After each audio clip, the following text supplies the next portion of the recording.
Why would you ruin something so perfect? It's like drawing a mustache on the Mona Lisa. It's like, not even like that, because at least that'd be funny.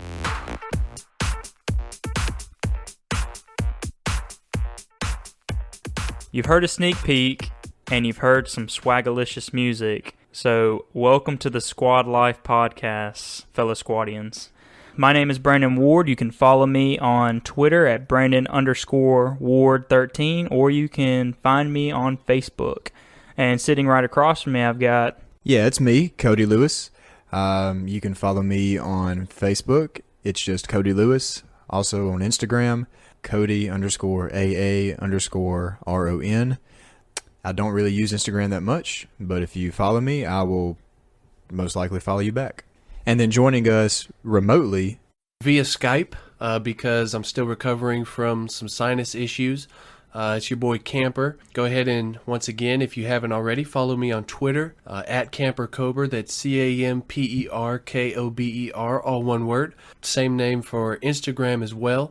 But I'm in the building. Not really, but I'm here. And you probably couldn't tell because you wouldn't normally be able to hear him anyway.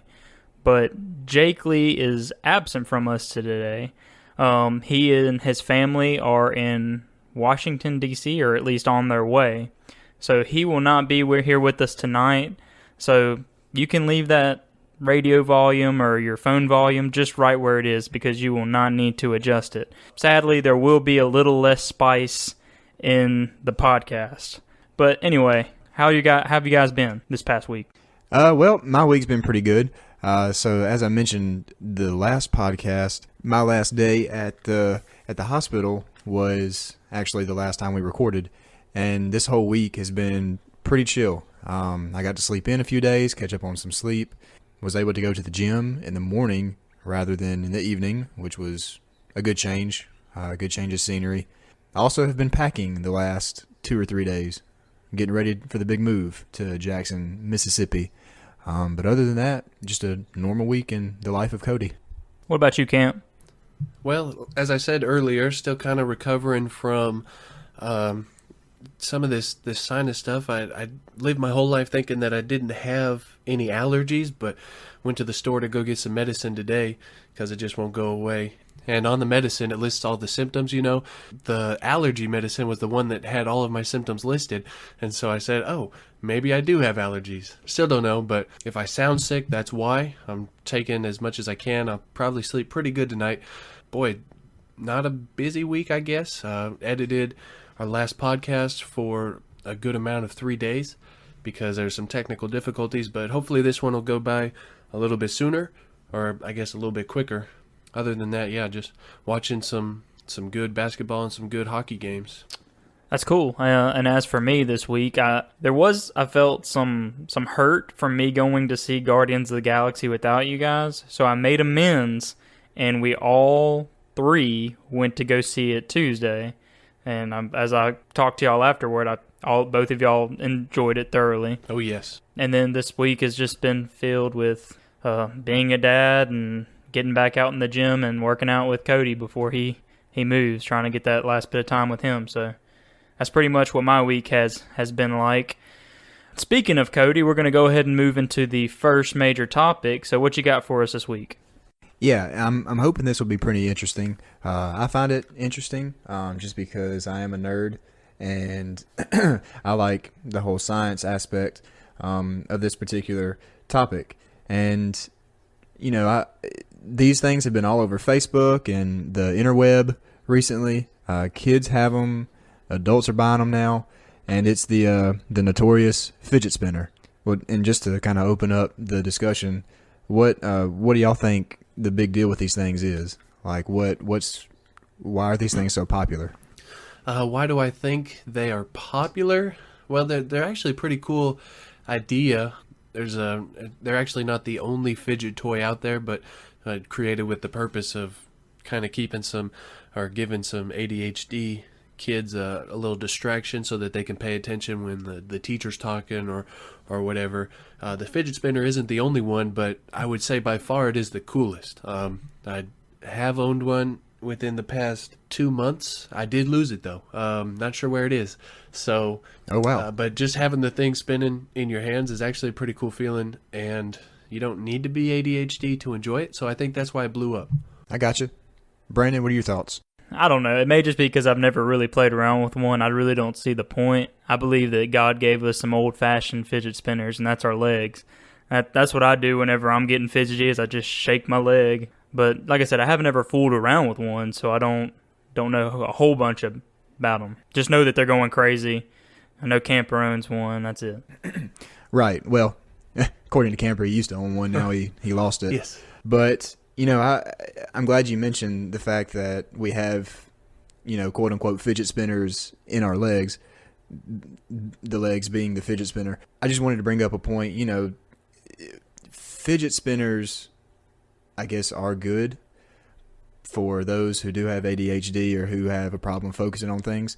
But just to, kind of keep the conversation going, I think that a pen or maybe like a little handheld something could take the place of a fidget spinner. You don't really need to go out and buy one.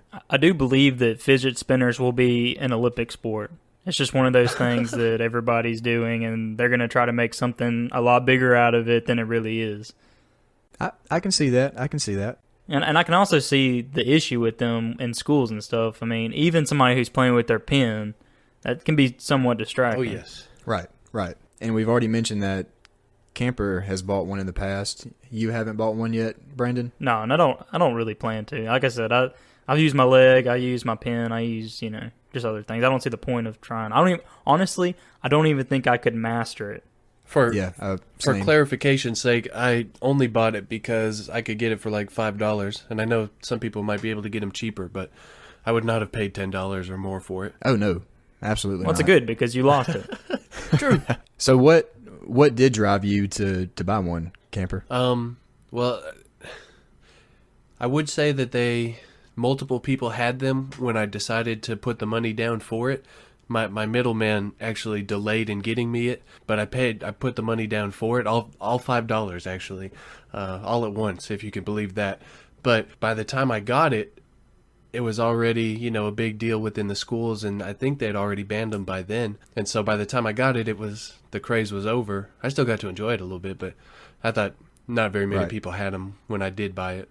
Otherwise, I wouldn't have bought it. I got you. All right. Well, I'm just going to go ahead and move into the science behind it, the physics of the fidget spinner. So here we go.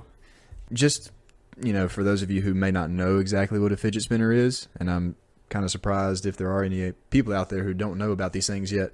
But basically, it's this, usually the basic ones that I've seen are three-pronged or three-armed in appearance. There is a ball bearing at the center of these things, and you can hold it between your thumb and your index or any other finger, and you can spin it, and then you can actually kind of do some really cool things with them. I've seen after you spin it, you can balance it on your finger. I never got what the point of the ball bearings were on the three.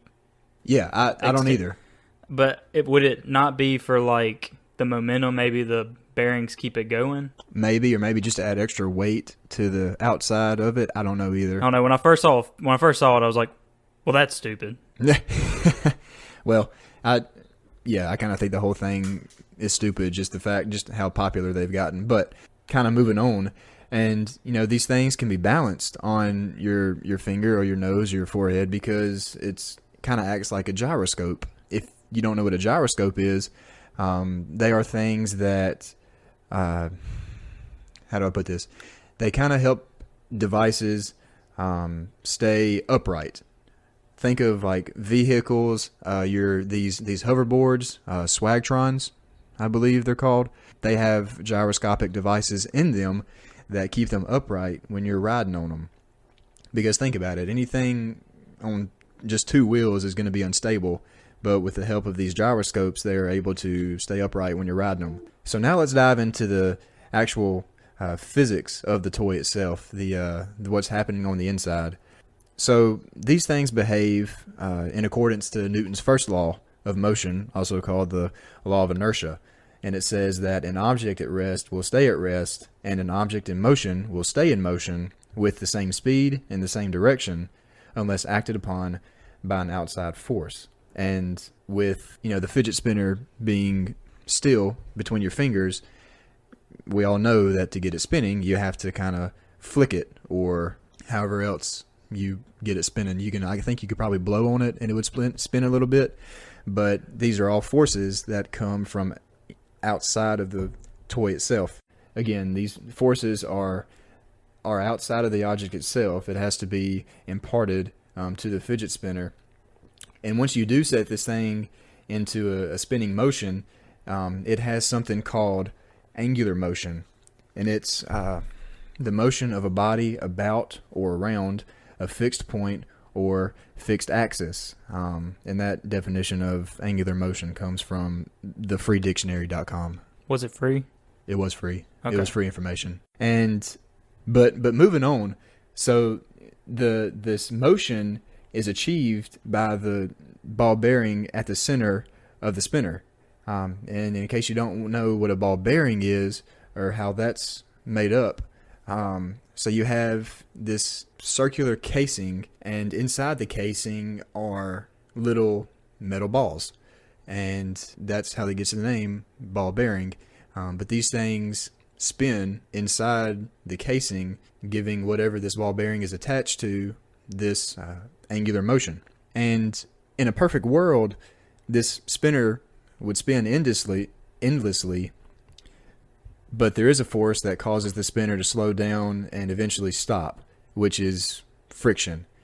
There's friction between the metal balls and the casing, and there's also friction between the spinner and air molecules. Of course, that one is kind of negligible when compared to the friction of the ball bearing, but it still does have a slowing effect on the spinner. So basically, fidget spinners have like their own science. They're actually really complicated. Oh yeah, and there's more.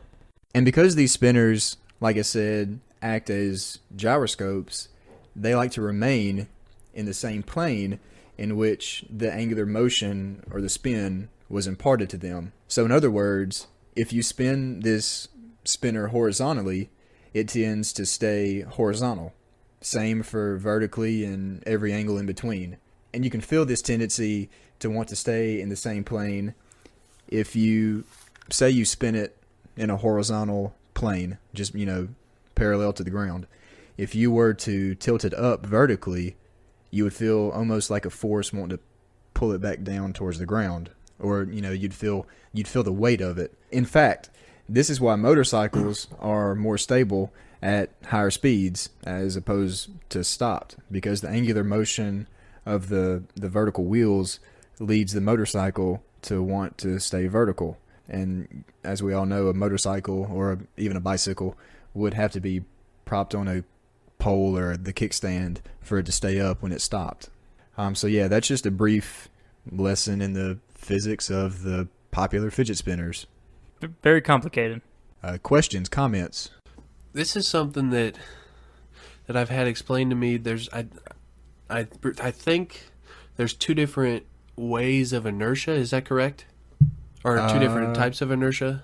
Well, just is that true? Okay, so yeah, so from what I remember is I've had it explained to me both by physics teachers, mind you, that I can't remember if imagine like a carousel or even a fidget spinner, if when you spin it at the center, the arms towards the center are obviously going at a certain speed at a certain distance.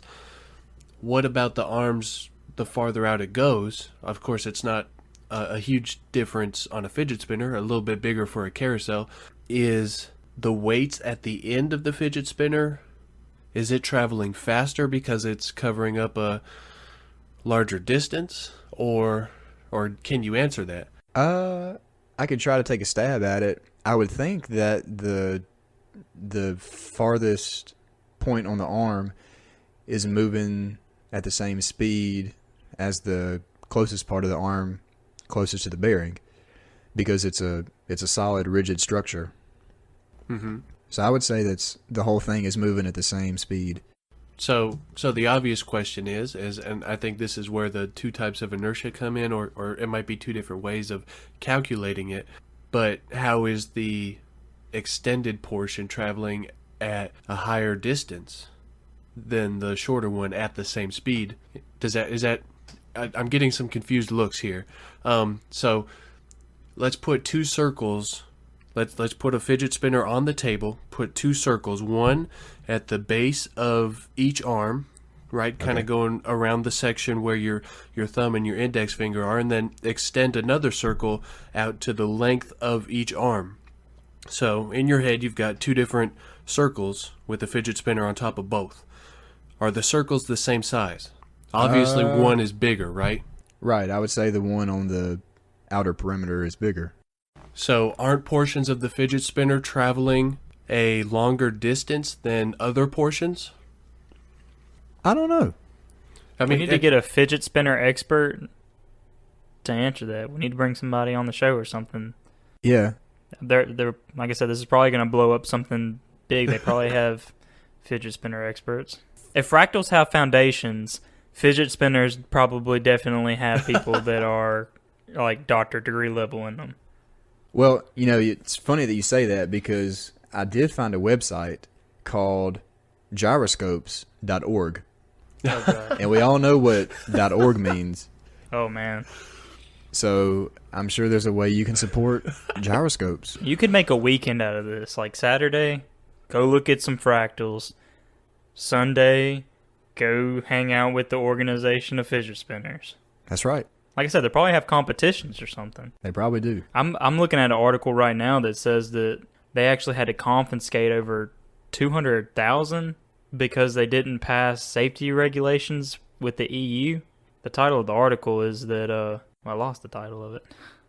But that's an interesting point there. I don't see how a fidget spinner could not pass safety regulations. It's just plastic and a ball bearing. Yeah. Something else that reminded me of the fidget spinners, like, you know how, you remember tech decks? Yes. The skateboards? Like, that to me was a fidget spinner. Oh, yeah. I don't know if y'all ever played around yeah. with those, but, like, I had them things all the time trying yeah. to do all kind of cool tricks and stuff. Yeah. So to me, this is just a modern day tech deck. Yeah. I need one of those. I forgot all about those. Oh, yeah. Bring back Oh, the man. tech decks. Please, I'm gonna go on eBay tonight. I remember And I was so jealous because I wanted to get a ramp with it. Like, you know how they had like ramps and stuff? Like, I just wanted my whole tech deck like skate park. I could probably skateboard better with a tech deck than an actual skateboard. Oh, absolutely. Me too. And it would come with the little screwdrivers, and you could customize it with different color wheels and stuff. Yeah. Yep. So kids, if you're just now playing with these fidget spinners, you look up tech decks. Real quick, I just want to clarify that I don't know the answer to the inertia questions that I had. However, they've been questions that I've had for numerous years, and I've asked all of my physics teachers that I've had since like 7th grade or maybe 9th grade, and they would explain it to me, but I don't know if I was listening or it just was over my head or not. But I've always wondered that.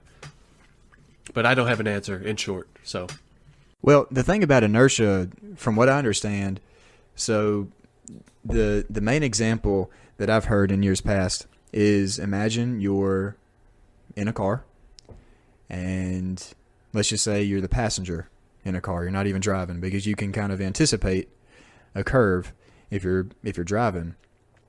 But say you're riding shotgun with somebody, and they take a sharp curve. They don't slow down in the curve. They just keep going the same speed. And for this example, no one's hurt. We'll say, it's a banked curve, so you don't slide off the road. For those of you who are particular about that, but you just keep going. This driver's going the same speed throughout the curve. The people in the car, their tendency is to keep going straight. right. And that's why if you take a left-hand turn or left-hand curve, you feel like you're being pushed to the right side of the car. Yeah. It's because, again, your tendency is to keep going straight. And I believe that goes back to the law of inertia, Newton's first law. That's all I know about inertia. Fair enough. Brandon, did you have any other questions? As far as fidget spinners are concerned, for me, I did lose mine, and to be honest with you, I'm not too sad because it is easily becoming one of the most annoying things to me, at least, especially to come across social media. And it's not really because of me disliking fidget spinners. It's more me coming across so many people who hate the fidget spinners themselves and make fun of it that I just hate the whole thing. Kind of like dabbing, like it's a cool dance move, but as soon as like 50% of the population starts to hate on dabbing or even starts to hate on fidget spinners, then I start to hate that thing, and I just wish we'd all forget about it. Right. Oh, and one more thing about fidget spinners for me. I do believe that for certain people, they are necessary, or not necessary, but beneficial. We use that word. Because in certain school situations or, maybe work situations, a distraction I can see where that could be beneficial. But my whole thing is, I don't know, let me say this. Back in high school, my public speaking teacher told us that to help calm our social anxiety or, public speaking anxiety, we could take a pen or a paperclip, something small, handheld, that we could kind of fidget with behind the podium, unseen by our audience. So I just think this is another, this is capitalism at its best or at its worst, however you want to view that. Just trying to make a buck on these little toys. So that's my take on it. I believe if you really need something, you can use something you already have at your house, like a pen or even like in a cap eraser, something like that. Yeah. Yeah, to me, this is just a fad. Yeah. It's just like the tech decks or the dabbing or just anything. I will say that the science behind fidget spinners to me are more important than fidget spinners themselves. Right. And I too have gotten tired of just scrolling on social media and seeing nothing but fidget spinner $2. Yeah. Fidget spinners, they're different than the others. It's getting just tired of it. But that's cool with fidget spinners. Appreciate that. We're going to go into our next topic, which our man Camper Cobra is bringing to the table. What you got this week? All right. Well, this is a topic I'm pretty excited about, and I figured it's the perfect time to discuss it because we don't have Spicy here, unfortunately.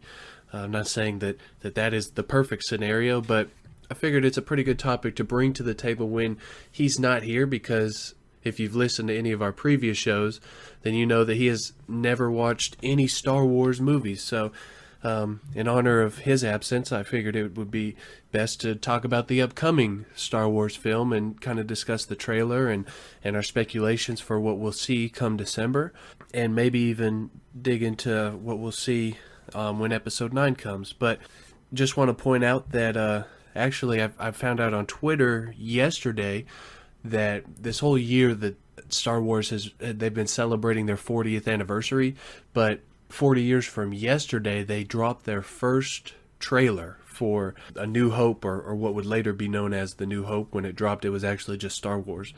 But 40 years ago from yesterday, that was pretty cool. So I retweeted it and made sure I blessed my friends' timelines with that. But as far as the topic is concerned, first I want to break down what was revealed in the trailer for the upcoming film. I think, do you guys remember when it was? Was it at the beginning of May or even in April? It was during the Star Wars celebration that took place in Florida, which was April? I'm not sure 100%, but I know it was during their Star Wars celebration.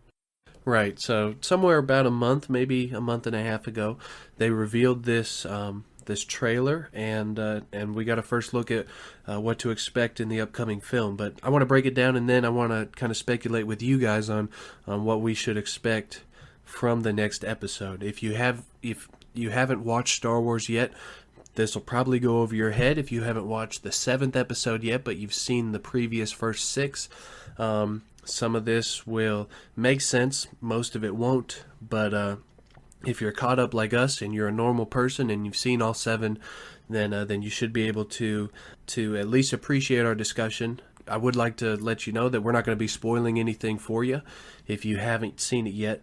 If we will, I'll be sure to edit it out or something. But if you don't want to hear anything about it, go ahead and skip to our next section. But I do want to talk about the Star Wars. So as far as the trailer's concerned, I just gave a quick summary of the trailer, and it opens with our main protagonist. Her name is Rey. For this trilogy that we're currently in the canon, it's essentially episodes 7, 8, and 9. But her name is Rey, and she opens up the trailer. She's struggling for air. She's gasping for air. And she's on the same planet that we ended episode 7 on with Luke Skywalker. If you're familiar with Star Wars, you're very familiar with that name. And which we can assume means that Luke is training her to grow in her powers. And speaking of Luke, he's narrating the opening of this trailer, telling her that she needs to breathe and asks her to reach out, and then asks her what does she see. She responds with simply saying light. And then when she says that, we see the camera displaying General Leia taking a look at a map, and then some people speculate she says Obi-Wan here, but it's kind of a reach for me, I'm not sure. And then Rey, after that, says darkness, and then the camera shoots to Kylo Ren, the main antagonist. His helmet, his mask is shattered on the floor, and any Star Wars fans can pick up the sound of Darth Vader breathing in the background.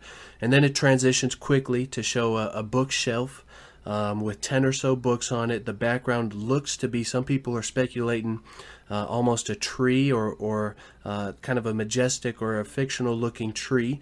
And the music is starting to build up, and then it dies suddenly. Rey says the balance in response to Luke asking her what she sees. And then we believe we actually get a glimpse of a few things, some shots back and forth, quick shots of a few things that I wrote down. Was Luke's hand is sliding across one of these books that are open on a table. That book contains the old Jedi logo. The music starts building up, and Luke says, in response to her saying light, darkness, and the balance, Luke whispers, "It is so much bigger." And then the music is full on blast, or it's I guess at a crescendo, if that's the right term. And then we see Rey. She's practicing with her lightsaber, still growing in her powers. There's pilots flying what seems to be on a battlefield. They're flying across it. Shows glimpses of other main characters. A lot of explosions, a lot more explosions. The Millennium Falcon. Then there's Kylo Ren, the main antagonist. He's got a gang with him, and there's a burning building and his other guys. And then it ends by saying the music dies, and Luke says, "I only know one truth." And then it shows quickly a space battle going on, something much bigger than we saw in episode 7. And then the music dies completely. The screen goes black, and then he continues saying, after he says, "I only know one truth," and he says, "It's time for the Jedi to end." And then boom, Star Wars music blasts, the official theme song, and then the official episode 8 logo displays on the screen. Millions of Star Wars fans' hearts grow with anticipation. We finally get a glimpse of what December will bring to the movie theaters. I want to sit down and talk with you guys about what we are hopefully going to see, or what maybe even you want to see. So I've titled this portion, this segment, this main topic, I've titled it 8 Questions for Episode 8. And you can thank me later for being creative. Not actually creative at all. I found it online. But these questions are original. These are ones that I actually want you guys to answer.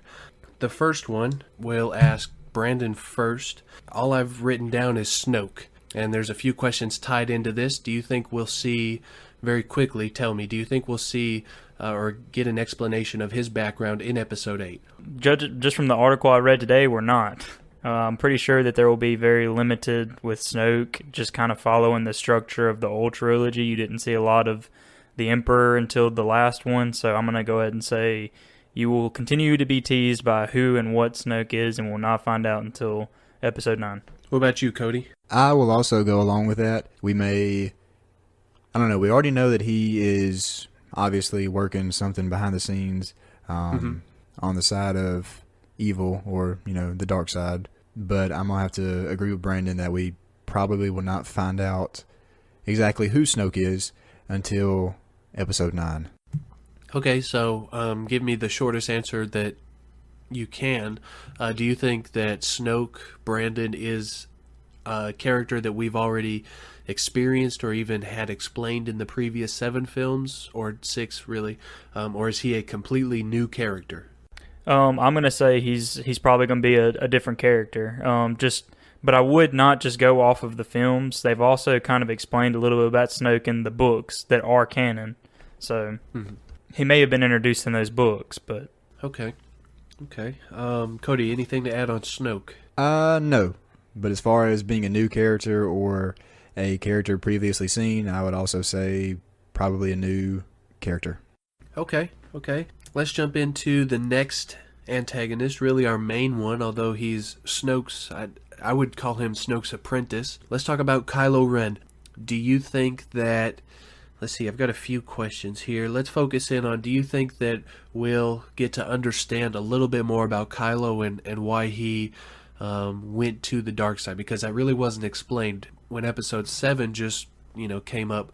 We did get a little bit of background on him, on who his parents were, and what happened. But do you think we'll have that process explained to us a little bit more? I would say yes. Just from the articles that I've read, the very beginning of episode 8 is going to kind of explain where Kylo is, and he is in a very dark spot. He's struggling with his inner emotions, killing his father. So I definitely think that we will learn a little bit more about him and what happened. In the trailer, there's even glimpses of the temple being destroyed that Luke was teaching other Jedi. So I think we'll get a little bit more of that backstory and exactly like who the Knights of Ren are and stuff like that. So, and yeah, just from episode 7, we see that Kylo is probably going to be a really dynamic character, in the fact that we'll see his story develop more and more over the course of the next 2 movies. So I say yes. I think that we'll get more on his development from episode 8, and I hope that we do also. Right. Okay, awesome. Let's talk about General Leia. At least that's her official name. Some old school Star Wars fans might know her as Princess Leia, but obviously her actor passed away before the releasing of this film. I think they had to go back and reshoot some of the scenes to maybe change a little bit of the story after Carrie Fisher's passing away. But they got the bulk of the shooting for the movie done prior to her passing away. Do you think that she'll have a big role in this film? I will say this about the whole trailer. If I'm not mistaken, when it shows her looking at the map, it's saying, "Help me, Obi-Wan, you're my only hope," quoting Star Wars A New Hope, because the noises in the background are just remnants of the old movie, because you hear Yoda in the background at one point, you hear Vader's breathing in the background, and you hear Leia. You just hear all these different things. So I don't think that necessarily is playing any role in the current scenario. I do think she's force sensitive. I do think she will also be a big player in the new movie, just from the sources that I've looked at and read. I don't know what adjustments they're going to make after her passing, but from what I understand, she was a big player in episode 8. And I don't see how she cannot be a big player just because of where things left off in episode 7. I kind of feel like she's going to need a big role in this one. And also, it may also be a tribute of sorts, just showing her more of her scenes maybe than usual, or than would have been in if she hadn't passed away. Just giving fans more of Princess Leia or General Leia. Okay. Moving on to our 4th question. This one centers around Luke. Now, for a little bit of backstory, I don't know if we ever said this in the past 10 minutes or so, but the title of episode 8 is called Star Wars The Last Jedi. And then at the end of the trailer, I mentioned that you hear Luke, you actually see him at the end of his sentence, but he says, "I know one thing for sure. It's time that the Jedi must end." Do you think that Luke is training Rey to be a Jedi, yes or no? And if the answer is no, He's obviously training her. What is the end goal and his objective, in your opinion, Brandon? Well, what's interesting to me is how these movies kind of mimic the original trilogy. And to me, Luke is the Yoda of this movie. He kind of went into exile like Yoda did after the destruction of the temple, and he's placed himself on this special place that many are saying is the original Jedi temple. So, it's a really tough question to ask yourself. What did he mean by the Jedi must end? And it's an even tougher question to ask, what is Rey? Is she a balance? Because in the trailer, it really pushes there being a balance. Okay. Cody, any thoughts on Luke? As far as him training Rey to be a Jedi, I don't know. Or I mean, just from something the else. title of the movie, Star Wars: The Last Jedi, I guess that could be taken as him being the last Jedi or Rey being the last Jedi. Or both. Jedi also could be taken as plural. Yeah. True. But I don't know, kind of going off of what Brandon was saying about there having to be a balance, and therefore, well, to have a balance, the Jedi have to end, basically.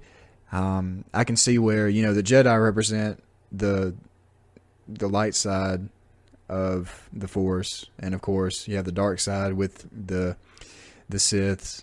So to me, for there to be a balance, the Jedi do have to end. So I don't know if he's training her to be a Jedi. I'm gonna piggyback on what Brandon said, and that he, obviously is training her, but maybe not necessarily to be a Jedi, just to be Right. the balance factor there.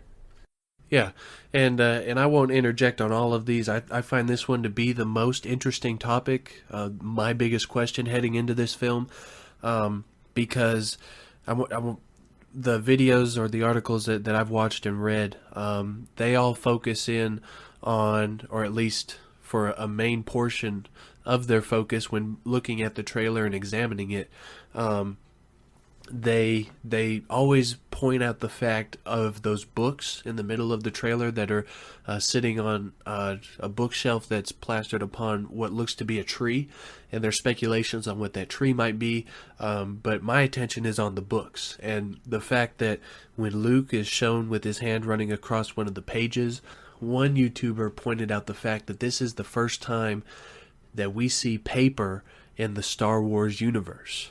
And he said that it was one of Lucas's biggest, I don't want to call it an agenda, but one of his main, or I guess something that he tried his hardest to do was to keep paper out of it, to be a futuristic society. So I find that interesting, and I actually think that it's going to play a huge role in Luke training Rey, and even in Luke's character development, that he's going to go to something not newer than the Jedi, but something older than the Jedi, that we're going to see something from the past, or the historical Jedi, something from the past of it, and Luke learning the secrets of the origins of the Force, and because you look at Snoke and Kylo Ren, and the developers of the movie have gone out of their way to say that they're not Sith. So it only makes sense that they're just dark Force users, or dark side of the Force users.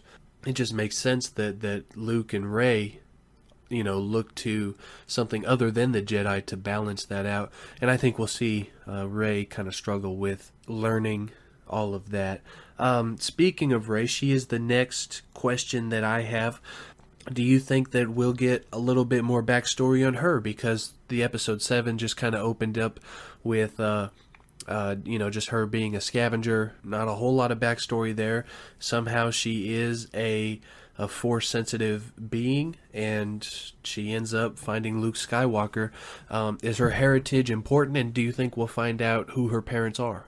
Yes, her heritage is important, and I do believe we'll find out more about who her parents were and why they left her on Jakku in the next movie, and if not, a little bit maybe into the 9th movie before we really understand. And I believe we'll probably need more of her development in this movie.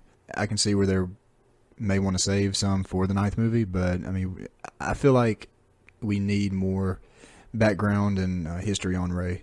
And this may be Right. one of your questions, but what I really want to know is how she was able to pick up on using the Force so quickly against somebody like Kylo, who was trained under, Luke Skywalker and then, Snoke. I want to know how she Right. was able to use that so quickly. There has to be some significance there. Yeah. Yeah, and this is something that a YouTuber pointed out, a video that I watched.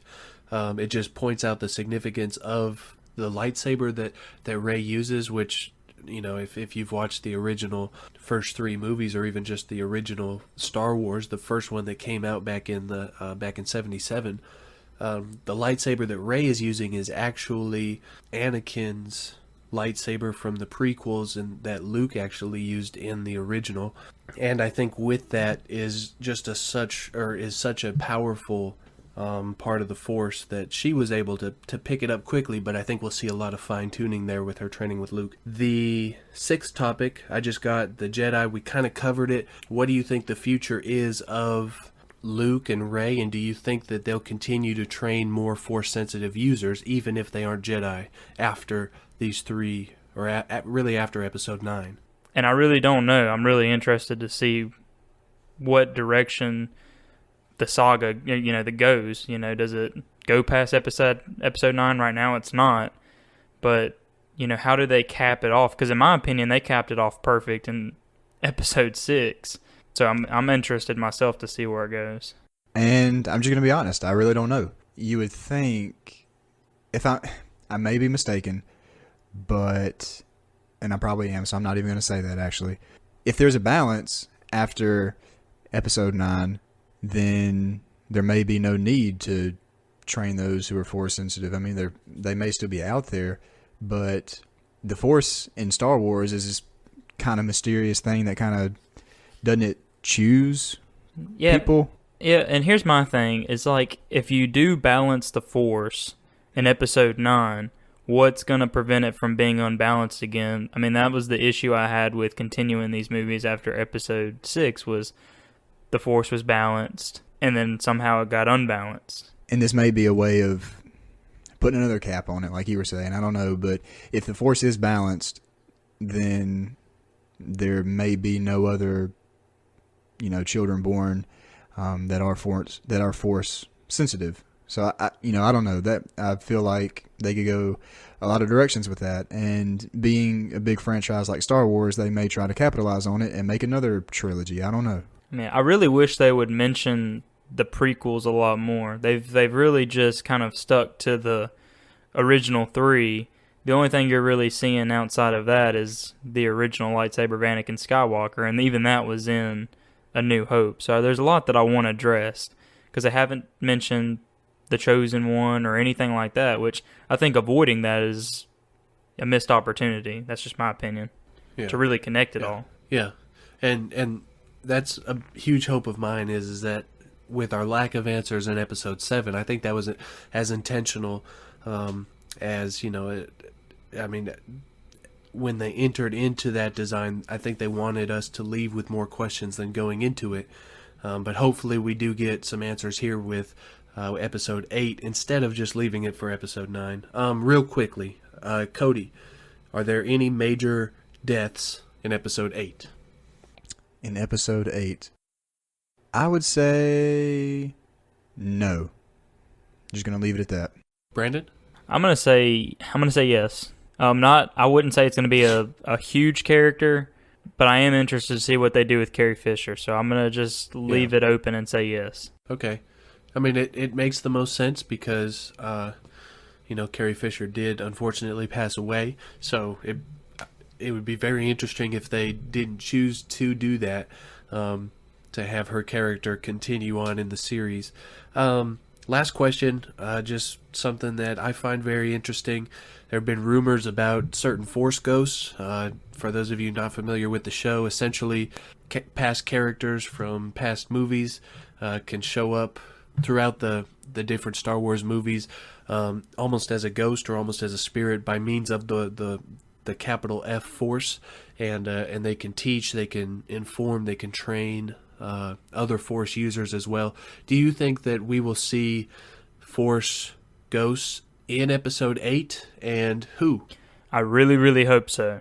And since it is within the realm of the original 3 movies, I think it's a very big possibility. Qui-Gon Jinn was the very first Jedi to ever conjure up a Force ghost, so I really hope Liam Neeson's, brings back his character, because he's one of my favorites in the prequels. I really hope Hayden Christensen comes back as Anakin. I would say Anakin, Yoda, Obi-Wan, Qui-Gon, bring them all back. Those are who I was going to mention too. I believe that, and I'm gonna go ahead and say that I hope that we see those also. I think that'd be really fitting to see them show up in Rey's training in some kind of way. Maybe Luke has been in contact with him this whole time, and maybe they play a part in her training. I don't know. Yeah. I will say, just to close off this topic, I think the Qui-Gon Jinn, Liam Neeson's character, is the biggest stretch. I could easily see the other 3. It's interesting to see the dynamic, though, seeing how much Luke has transformed from being pro-Jedi to now apparently being anti-Jedi, not anti-good or light side, but the way the Jedi have historically run themselves. I get the feeling that he thinks there needs to be a change. I am interested to see how a potential Yoda or Obi-Wan feel about that. So that rounds off our Star Wars discussion. Anything you guys want to add? Any other speculation, or should we get moving on to the next topic? I'm just going to say I'm excited. Really excited for it. Same. Me too.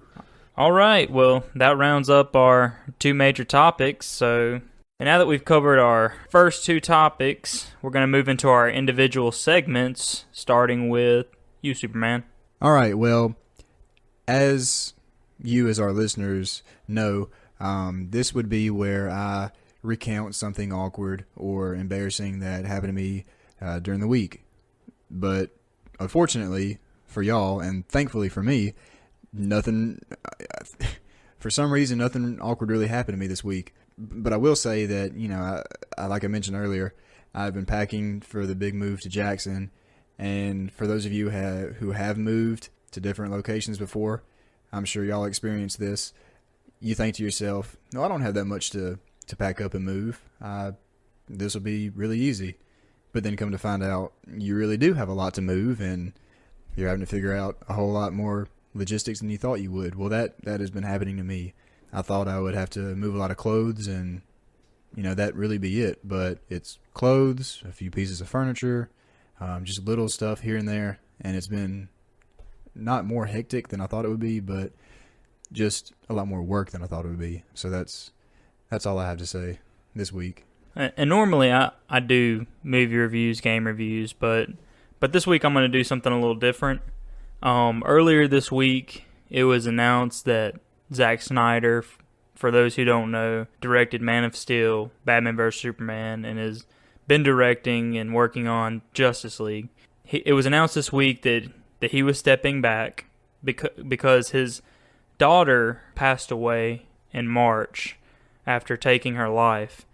And, I give mad credit to this guy for working through that, because it happened in March, and they've been working on this movie, since then. Anyway, it was announced that he'd be stepping back, and Joss Whedon, who, if you don't know, was working with Marvel and actually did the Avengers, he would be kind of taking his place. There's not a whole lot of work that needs to be done, a couple of reshoots and some editing, but he's going to be taking his place. But there's a lot up in the air right now, with the future of the DC universe. Whedon was chosen to direct Batgirl, which is a movie that's going to come out in the future. Justice League Part 2 is scheduled for June 4th, 2019. It was pushed back to make room for the Batman movie. So my question to you guys is, in what direction do you see the DC universe going with Snyder taking a step back? He had a lot of responsibility within it. How long do you think he's going to be out, and where do you see it going without him? Starting with you, Camp.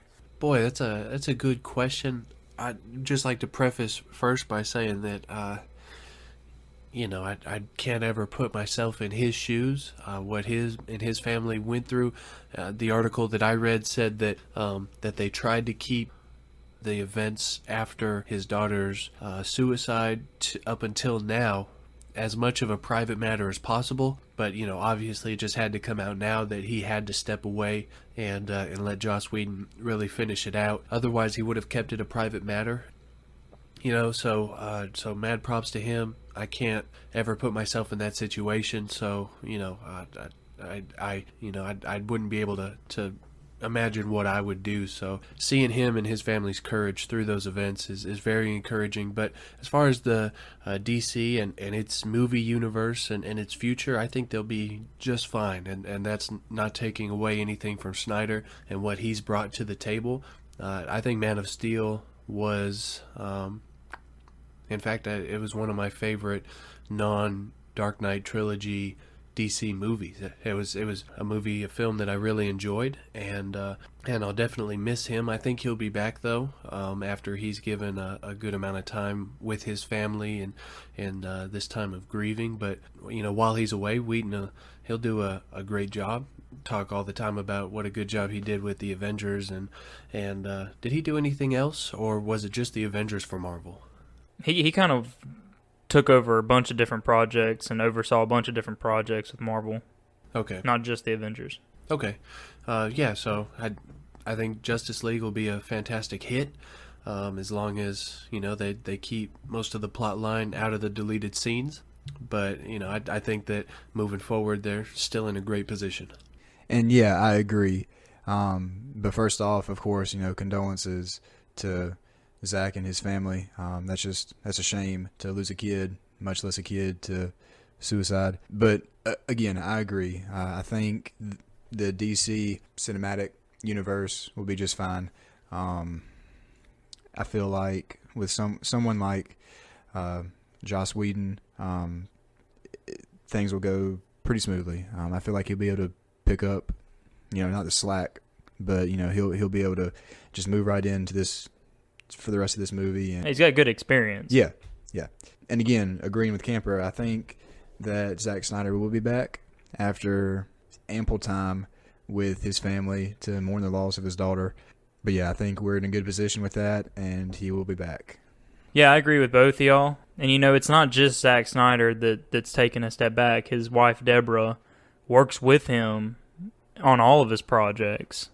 She played a big role in the Justice League and the other movies that Zack has directed. So she's stepping back too. I also don't think it's going to be, a long time before Zack Snyder comes back. My thoughts and prayers are with him and his family.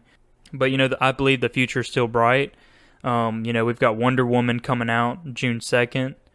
Justice League is scheduled to come out for November 17th. And then over the next couple of years, we've got Aquaman, Batman, Cyborg, Green Lantern Corps, Batgirl. We've got all these movies coming out. So I feel like the DC universe is starting to kind of take its shape. And I think the future is going to be bright. I think you wanted to add something, Cody? Yeah. I was with one of our buds yesterday, and he was actually saying that there have been some pretty nasty comments towards Zack Snyder for stepping down. I don't know. I think some I was about to say disgruntled fans, but maybe not fans at all, who have said stuff like, "Wow, your daughter should have committed suicide earlier," because apparently they don't like how he directs or stuff like that. And I just wanted to go on the record for any of those of you out there listening, or if you know people like that, that's uncalled for. Trolling people like that. I just wanted to bring that to the table that, none of that's necessary. That's way too far. It's crossing multiple lines. And it's time for my favorite part of the week. We're going to move into the next segment, which is Camper's What the Freak. All right. Boy. I look forward to this time. I just want to preface this by saying that I've been looking for an outlet for all of this rage built up inside of me for a long time now, and I'm glad that, being here with you guys, I get to do that. This week, I am hating big time on just people who put like nuts or almonds in brownies. I don't see the purpose for it. Like imagine yourself as a little kid, or even put yourself in my shoes as a 23-year-old who loves brownies, and just imagine like your mom or your significant other. In my case, my mom. Hey, same. Right. And she's making the brownie batter, and you don't know. She's like, "Oh, I'm gonna make a good surprise for my family, and they're really gonna enjoy this." And I walk in the kitchen, and there's this big bowl of brownie batter, and I'm like, my eyes get all big, and I'm like, "Heck yeah, we're gonna have brownies tonight." And then I walk out, and later on, she pulls the brownies out. However you cook brownies, I don't think I've ever cooked brownies. I don't know. She cuts me off a piece of the brownie, and it's on my plate, and my I'm just grabbing a fork and a napkin because I'm not an animal, and I sit down with it and I look at it and my heart just sinks, and I say, "Why in the world did you put nuts in this brownie?" Like I don't understand. Do you guys agree with me? Is there any place in sweets for any sort of nut? Most of the time in this segment, I think you're irrational. But I agree with you on this. Nuts are for squirrels. Like, thank you. I'm a human being. I don't want nuts anywhere near me. I don't even really like peanuts or anything like that. They're okay maybe in trail mix, but I'm not a squirrel, so I don't eat nuts. I don't believe that nuts go anywhere near brownies, and I really don't like the brownies that have nuts in them. Why would you ruin something so perfect? It's like drawing a mustache on the Mona Lisa. It's like, not even like that, because at least that'd be funny. Like, putting nuts in brownies is a crime against humanity, in my opinion, and it ruins the whole taste. Yes. I feel like every time I take a bite, I have to chew something hard, and I don't like that. Like, brownies are meant to be chewy. Like, why don't you just replace the nuts with more chocolate? Thank you. That's a settlement.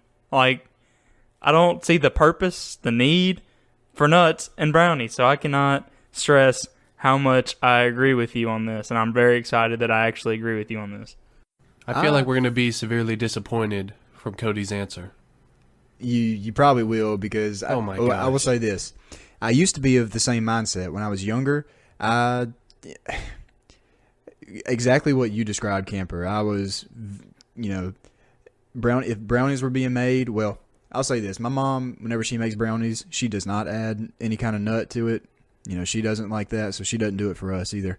But if brownies were being brought from somewhere else, and I think to myself, oh, I'm going to go enjoy this brownie, but come to find out there are nuts in it, I was disappointed as a kid. But oh my gosh, my tastes have changed, and I do think there's a place for nuts in brownies, cookies, stuff like that.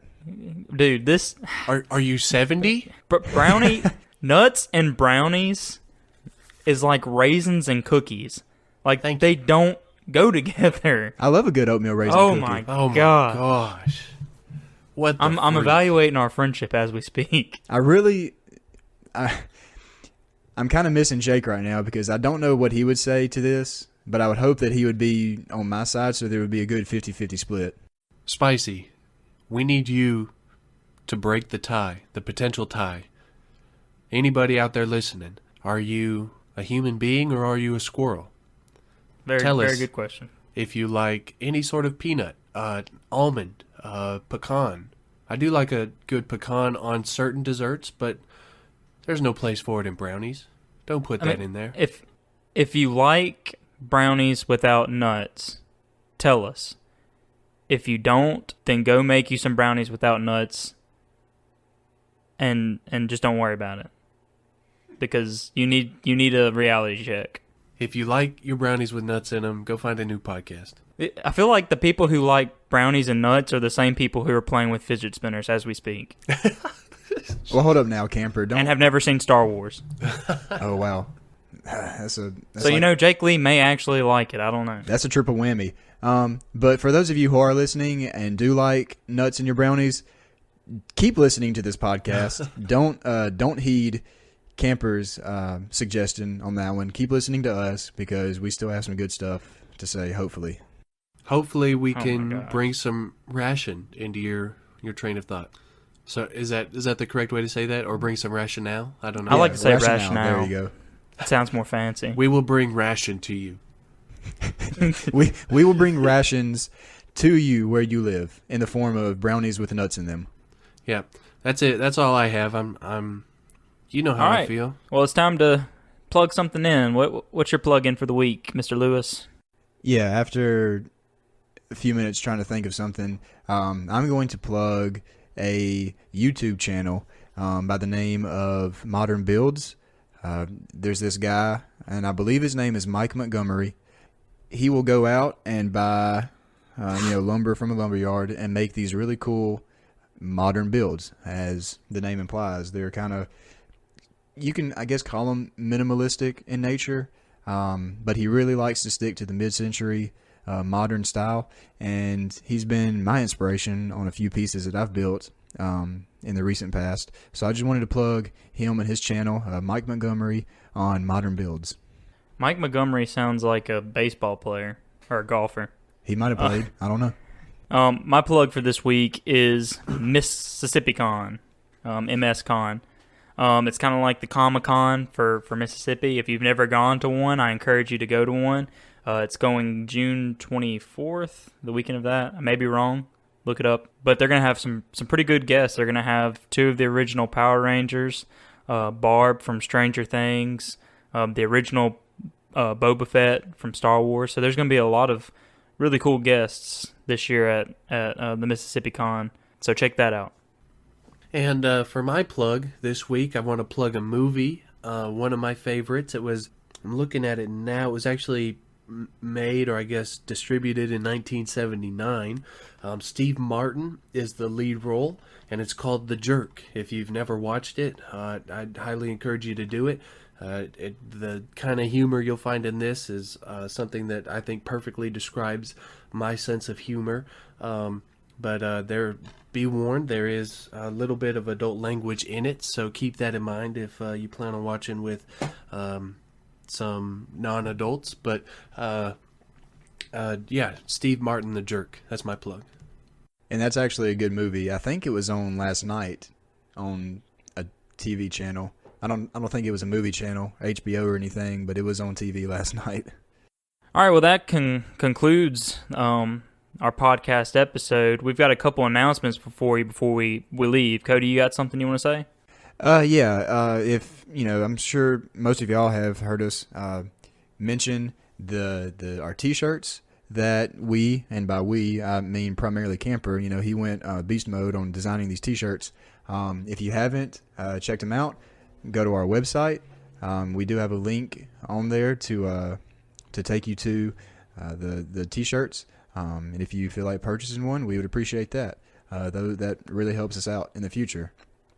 We have a basic design that is $16, and then there is a special edition that you could say it's a season 1 T-shirt that is $19. But again, we would really appreciate it if y'all go check out our T-shirts and maybe buy a few. Last week, we read one of the reviews. This week, we're going to do another one of those. Just want to encourage you, if you haven't rated and reviewed us on iTunes yet, some people have even done it on Facebook, on our Facebook page. The one that promotes our podcast, obviously, is the iTunes one. So if you haven't done that yet, we'd like to encourage you to go out and do that if you like the show. This review comes from someone by the username Music First, and it's titled "My Life is Made," with the emoji of someone looking like they want more.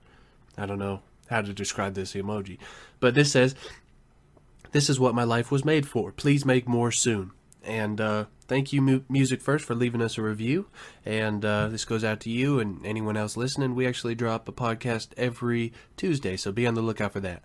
And I was a little late with the blog post this past Thursday, so be looking for that. Actually, it's already dropped. So if you haven't, go look at that on our website, and be looking out this Thursday for a blog post that will be on time. So be sure to check those out. Just another form of content that we put out for your entertainment. So that concludes us for the Squad Life podcast, episode 4. We're 4 episodes into this, and we're still going strong, and we're still excited about where we're going to go with this. So that concludes episode 4.